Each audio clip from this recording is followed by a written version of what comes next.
더불어민주당 이재명 후보는 국립현충원, 이승만, 박정희 보수진영 대통령까지 참배한 데 대해 갈등의 불씨를 스스로 진화했습니다. 역사적 평가는 역사가나 시민사회에 맡길 일이지 정치가 할 일이 아니라는 겁니다. 민생을 개선하는 게 우리 정치의 가장 큰 몫이기 때문에 가급적이면 이념, 진영 이런 것들은 잠깐 곁으로 미뤄두면 어떨까. 이어 국회를 찾아 당 지도부 회의에 참석해선 대통령의 사전적 정의를 언급하며 거듭 통합의 방점을 찍었습니다. 여러 가지 의미가 있지만 국민을 크게 통합하는 우두머리라는 그런 의미가 있었습니다. 공동체가 깨지지 않게 서로 화합하고. 이재명 후보 측은 대권주자 첫날 공식 일정은 통합과 미래, 통합과 성장을 키워드로 삼았다고 설명했습니다. 진보진영 대권주자로선 이례적으로 포스코 명예회장 박태준 전 총리를 참배한 것도 통합과 성장 행보의 연장선으로 풀이됩니다.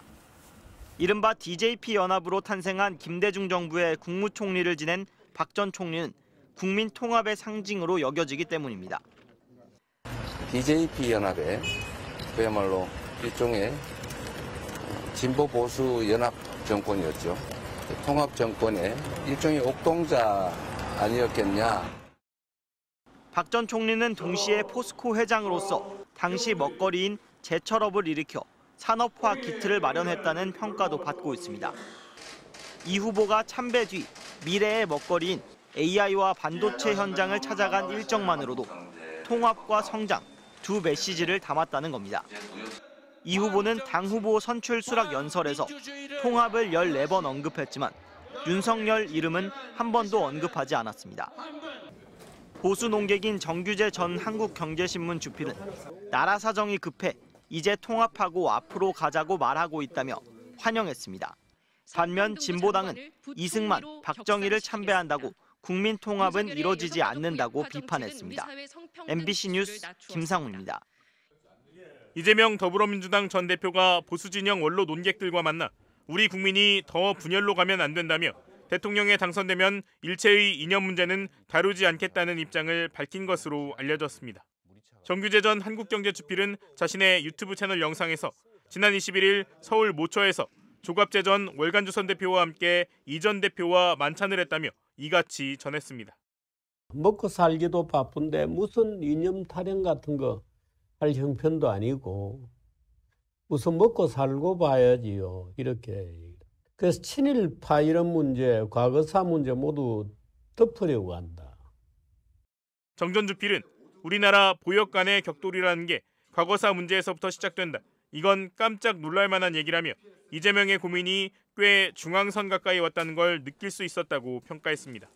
이 전 대표는 집권하면 넓게 인재를 구하려고 한다며 내각 구성은 보수 진보를 가리지 않고 일 잘하는 분을 모시려고 한다고 밝힌 것으로 전해졌습니다.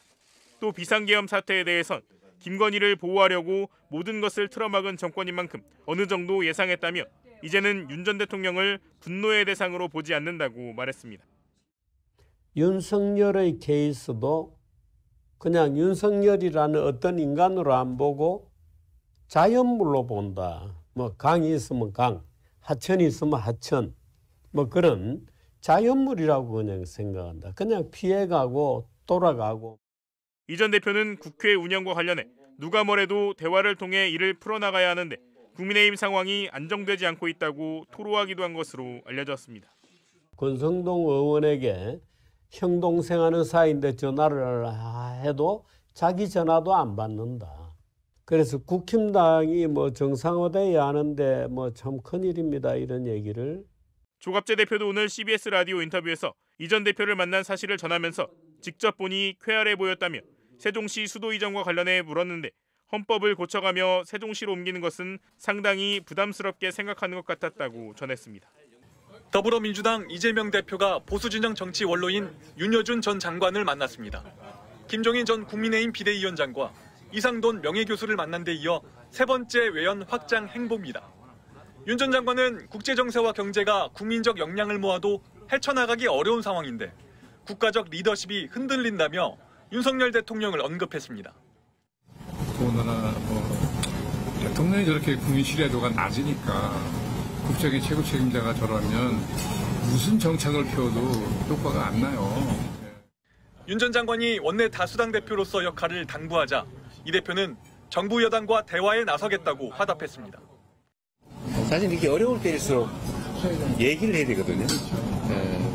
세상사라고 하는 게 답하고 길이 없어 보여도 또 얘기하다 보면 길이 생기지 않습니까? 그렇죠. 예, 김종인 위원장 도착하셨습니다. 아이고, 벌써 오셨어요? 아이고, 오랜만에. 네. 지금 다 하셨어요? 괜찮아요? 네. 좋으시네. 네. 제가 대표님 뵈러 온다니까 언론이 관심을 갖기가 있고 대표님 인기가 여전하신 것 같습니다. 얼굴은 좋으신데. 네. 네, 사모님은 건강하세요? 네. 벤지는 꽤 오래된 것 같아요. 벤지가 꽤 오래된 것 같아요. 그때 한 2년 이상 된 것 같은데. 제가 전에 TV 화면에 이거 붙이고 나오셔가지고 크게 다치셨나 그랬더니 그때 많이 찢어졌다고 그러더니 나가신 거죠? 여러 난관을 겪으면서도 이렇게 네. 성공을 하셨어. 아, 그렇습니까? 황아님 어떻게 하세요?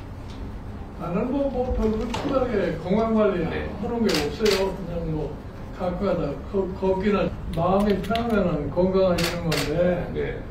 쓸데없는 욕심을 안 가지면은 이렇게 신경 쓸 게 없으니까 뭐 어떤데 특별하게 욕심내고 할 일이 아무것도 없잖아요. 걱정되는 건 많지 않습니까? 네? 걱정되시는 건 많잖아요. 지금 상황 여러 가지가 많이 있는데 그걸 억지로 해결할 수는 없는 거고 시간이 흘러가고 하면은 자연적으로 해결할 수 이렇게 성급하게 한다고 되는 일이 없어요. 네, 맞습니다. 순리에 맞게 그냥 지나가게 내버려 두는 거지. 네. 네, 그러시죠. 네. 고맙습니다. 네. 네. 너무 오랜만에 뵈서 근데 얼굴은 좋으신 것 같아. 네.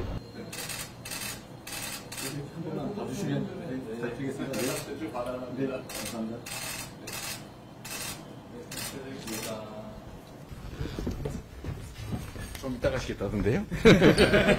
말씀 위주로 나누셨는지 궁금하더라고요. 잡다기나 하고는 거 지금 밥 먹는데. 그분 오랜만에 만나셔서 요즘 사안이 또 많잖아요. 의대 관련한 거라든지 조언을 많이 들으셨다고도 하셨는데 할 얘기가 없어 나는.